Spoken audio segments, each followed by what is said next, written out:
नमस्कार। आज केंद्र सरकार के विभिन्न विभागों में 51,000 से ज्यादा युवाओं को पक्की सरकारी नौकरी के पत्र दिए गए हैं। आज भारत सरकार के अलग अलग विभागों में आप युवाओं के नए दायित्वों की शुरुआत हुई है। आपका दायित्व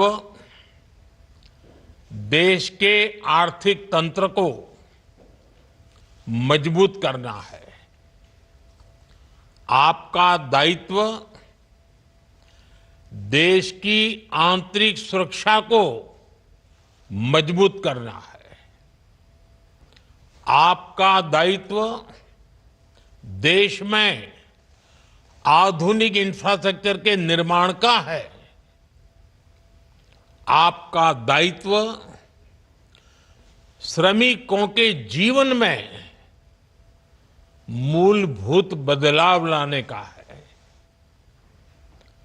अपने कार्यों को आप जितनी ईमानदारी से पूरा करेंगे, उसका उतना ही सकारात्मक प्रभाव विकसित भारत की यात्रा में नजर आएगा।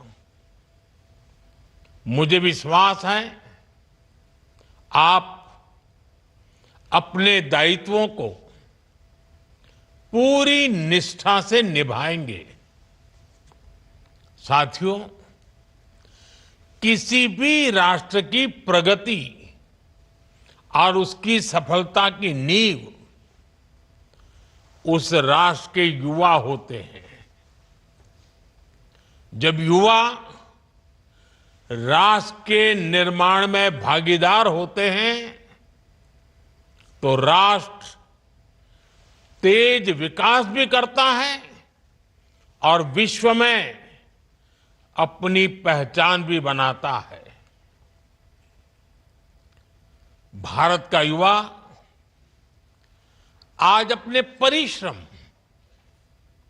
और इनोवेशन से दुनिया को ये दिखा रहा है कि हम में कितना सामर्थ्य है। हमारी सरकार हर कदम पर ये सुनिश्चित कर रही है कि देश के युवाओं के लिए रोजगार, स्वरोजगार के अवसर बढ़ें। Skill India, startup India, digital India जैसे अनेक अभियान इस दिशा में युवाओं के लिए नए अवसर बना रहे हैं। इन अभियानों के माध्यम से हम भारत के युवाओं को अपनी प्रतिभा दिखाने के लिए खुला मंच दे रहे हैं। इसी का नतीजा है कि इस दशक में हमारे युवाओं ने टेक्नोलॉजी, डेटा और इनोवेशन के क्षेत्र में भारत को दुनिया में बहुत आगे पहुंचा दिया है। आज यूपीआई, ओएनडीसी और GeM government e market place जैसे डिजिटल प्लेटफॉर्म, इनकी सफलता ये दिखाती है कि हमारे युवा किस तरह डिजिटल अर्थव्यवस्था में बदलाव का नेतृत्व कर रहे हैं। आज भारत में सबसे ज्यादा रियल टाइम डिजिटल ट्रांजैक्शन हो रहे हैं और इसका बड़ा श्रेय हमारे युवाओं को जाता है। साथियों, इस बजट में सरकार ने मैन्युफैक्चरिंग मिशन की घोषणा की है। इसका उद्देश्य है मेक इन इंडिया को बढ़ावा देना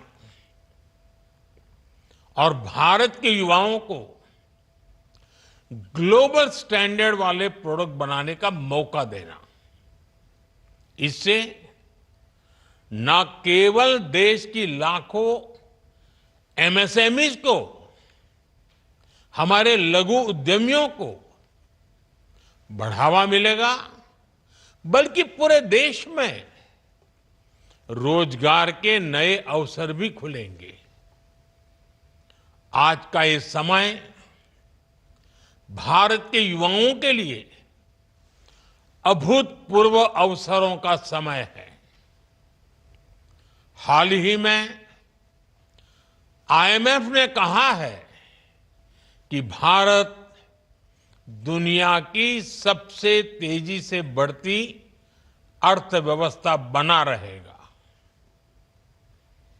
इस विश्वास के, इस ग्रोथ के कई पहलू हैं और सबसे बड़ा पहलू ये है कि आने वाले दिनों में हर सेक्टर में नौकरियों में बढ़ोतरी होगी, रोजगार बढ़ेंगे। हाल के दिनों में ऑटोमोबाइल और फुटवेयर इंडस्ट्री में हमारे प्रोडक्शन और एक्सपोर्ट्स ने नए रिकॉर्ड बनाए हैं। ये सेक्टर ऐसे हैं जो बड़ी संख्या में युवाओं को रोजगार दे रहे हैं। पहली बार खादी और ग्राम उद्योग, इनके प्रोडक्ट्स ने 1,70,000 करोड़ रुपए का टर्नओवर पार किया है। करीब करीब 2.25 लाख करोड़। इससे खासकर ग्रामीण इलाकों में लाखों नए रोजगार पैदा हुए हैं। अभी कुछ ही दिन पहले इनलैंड वाटर ट्रांसपोर्ट में भी देश की एक और उपलब्धि सामने आई है। 2014 से पहले हमारे देश में एक साल में इनलैंड वाटर ट्रांसपोर्ट, उसके द्वारा करीब 18 मिलियन टन कार्गो मूवमेंट ही किया जाता था। Only 18 million ton. जबकि इस साल इनलैंड वाटर ट्रांसपोर्ट द्वारा कार्गो मूवमेंट 18 से बढ़कर के 145 मिलियन टन से भी ज्यादा हो गया है। भारत को ये सफलता इसलिए मिली है क्योंकि भारत ने इस दिशा में लगातार नीतियां बनाई हैं, निर्णय लिए हैं। पहले देश में नेशनल वाटरवेज की संख्या भी सिर्फ 5 थी। अब भारत में नेशनल वाटरवेज की संख्या बढ़कर 5 से बढ़कर 110 के पार हो गई है। पहले इन वाटरवेज की ऑपरेशनल लंबाई 2,700 किलोमीटर के आसपास थी, है ना, करीब करीब 2,500 किलोमीटर से थोड़ा ज्यादा। अब ये भी बढ़कर करीब करीब 5,000 किलोमीटर हो गई है। ऐसी सारी उपलब्धियों की वजह से देश में युवाओं के लिए नए नए अवसर बन रहे हैं। साथियों, कुछ ही दिन बाद मुंबई में world audio visual and entertainment summit यानी वेव्स 2025 का आयोजन होने जा रहा है। इस आयोजन के केंद्र में भी देश के युवा हैं। देश के यंग क्रिएटर्स को पहली बार इसी तरह का मंच मिल रहा है। मीडिया, गेमिंग और एंटरटेनमेंट फील्ड के इनोवेटर्स के लिए ये प्रतिभा दिखाने का अभूतपूर्व अवसर है। ये एक ऐसा प्लेटफॉर्म होगा जहां एंटरटेनमेंट से जुड़े स्टार्टअप्स को इन्वेस्टर्स और इंडस्ट्री लीडर से जुड़ने का मौका मिलेगा। ये दुनिया के सामने अपने आइडियाज को शोकेस करने का सबसे बड़ा मंच होगा। युवाओं को एआई, एक्सआर और इमर्सिव मीडिया को जानने समझने का मौका मिलेगा। इसके लिए कई तरह की वर्कशॉप आयोजित किए जाएंगे। वेव से भारत के डिजिटल कंटेंट फ्यूचर को नई ऊर्जा मिलने जा रही है। साथियों, आज भारत के युवाओं की सफलता में सबसे सराहनीय बात है उसकी इंक्लूसिविटी, सर्वसमावेशी भाव। भारत आज जो कीर्तिमान गढ़ रहा है उसमें हर वर्ग की भागीदारी बढ़ रही है और हमारी बेटियां अब 2 कदम आगे ही चल रही है। अभी कुछ ही दिन पहले यूपीएससी का रिजल्ट आया है। उसमें भी टॉप 2 पोजीशन बेटियों ने हासिल की है। टॉप 5 में 3 टॉपर बेटियां हैं। हमारी नारी शक्ति ब्यूरोक्रेसी से लेकर स्पेस और साइंस के क्षेत्र में नई बुलंदियों को छू रही है। सरकार का विशेष ध्यान ग्रामीण महिलाओं के सशक्तिकरण पर भी है। सेल्फ हेल्प ग्रुप, बीमा सखी, बैंक सखी और कृषि सखी जैसी पहल ने ग्रामीण महिलाओं के लिए नए अवसर तैयार किए हैं। आज देश में हजारों महिलाएं ड्रोन दीदी बनकर अपने परिवार और गांव की समृद्धि सुनिश्चित कर रही हैं। आज देश में 90 लाख से ज्यादा सेल्फ हेल्प ग्रुप बने हैं और 10 करोड़ से ज्यादा महिलाएं उनके साथ जुड़कर काम कर रही है।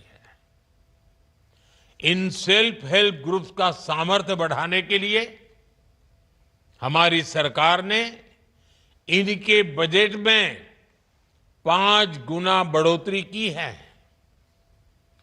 इन समूहों को बिना गारंटी 20 लाख रुपए तक का लोन देने की व्यवस्था बनाई गई है। मुद्रा योजना में भी सबसे ज्यादा लाभार्थी महिलाएं ही हैं। आज देश में 50,000 से ज्यादा स्टार्टअप्स में महिलाएं निदेशक के रूप में काम कर रही है। हर सेक्टर में ऐसा बदलाव विकसित भारत के संकल्प को मजबूती दे रहा है, रोजगार और स्वरोजगार के मौके बढ़ा रहा है। साथियों, आप सभी ने यह पद अपनी मेहनत और लगन से प्राप्त किया है। अब समय है कि आप अपने जीवन के अगले पड़ावों को न केवल अपने लिए बल्कि देश के लिए भी समर्पित करें। जन सेवा की भावना सर्वोपरि होनी चाहिए। जब आप अपनी सेवा को सर्वोच्च मानकर काम करेंगे तो आपके कार्यों में वो ताकत होगी जो देश को नई दिशा देगी। आपके कर्तव्य पालन, आपके इनोवेशन और आपकी निष्ठा से ही भारत के हर नागरिक का जीवन बेहतर बनेगा। साथियों, आप जब किसी जिम्मेदार पद पर पहुंचते हैं तो एक नागरिक के रूप में भी आपके कर्तव्य, आपका रोल और अहम हो जाता है। आप सभी को इस दिशा में भी जागरूक रहना चाहिए और हमें भी एक नागरिक के नाते योगदान देने में पीछे नहीं रहना चाहिए। अब जैसे मैं उदाहरण बताता हूं, इस समय देश में एक पेड़ मां के नाम, इसका इतना बड़ा अभियान चल रहा है। आप जहां पहुंचे हैं, आप जीवन की जो नई शुरुआत कर रहे हैं, इसमें आपकी मां की सबसे बड़ी भूमिका होगी।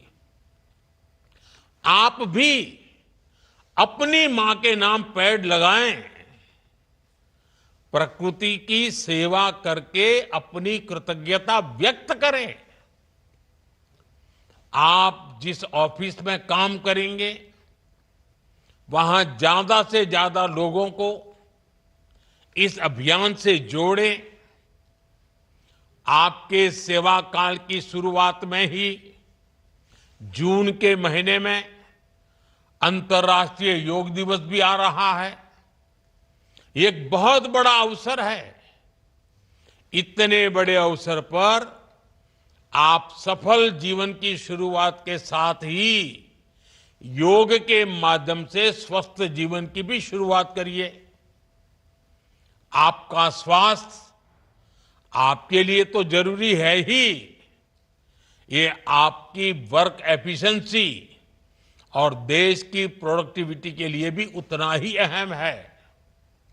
आप अपने सामर्थ्य को बढ़ाने के लिए मिशन कर्मयोगी की, उसकी भी भरपूर मदद लेते रहिएगा। आपके कार्य का मकसद केवल पद प्राप्त करना नहीं है। आपका पद भारत के हर नागरिक की सेवा करने और देश की प्रगति में अपना योगदान देने के लिए है। अभी कुछ दिन पहले सिविल सर्विसेज डे पर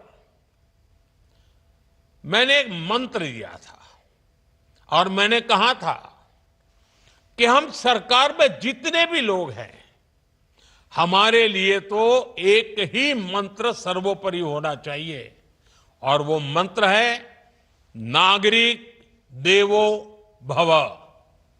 नागरिक देवो भव। नागरिक की सेवा ही आपके लिए, हम सब के लिए देव पूजा के समान है। इस मंत्र को भी हमेशा हमेशा याद रखिएगा। मुझे विश्वास है कि हम अपने सामर्थ्य और ईमानदारी से एक ऐसा भारत बनाएंगे जो विकसित भी होगा, समृद्ध भी होगा। मेरी आपको बहुत बहुत शुभकामनाएं हैं। आपके परिवारजनों को भी बहुत बहुत शुभकामनाएं हैं। और जैसे आपके सपने हैं, वैसे 140 करोड़ देशवासियों के भी सपने हैं। जैसे आपको अपने सपनों के लिए अवसर मिला है, अब इस अवसर का उपयोग 140 करोड़ देशवासियों के सपनों को पूरा करने में आपके अहम योगदान से जुड़ता है। मुझे पूरा विश्वास है आप पद की शोभा बढ़ाएंगे, देशवासियों का गौरव बढ़ाएंगे और आपके जीवन को धन्य बनाने के लिए आप समय और शक्ति का सदुपयोग करेंगे। इसी शुभकामनाओं के साथ आप सबको बहुत बहुत बधाई।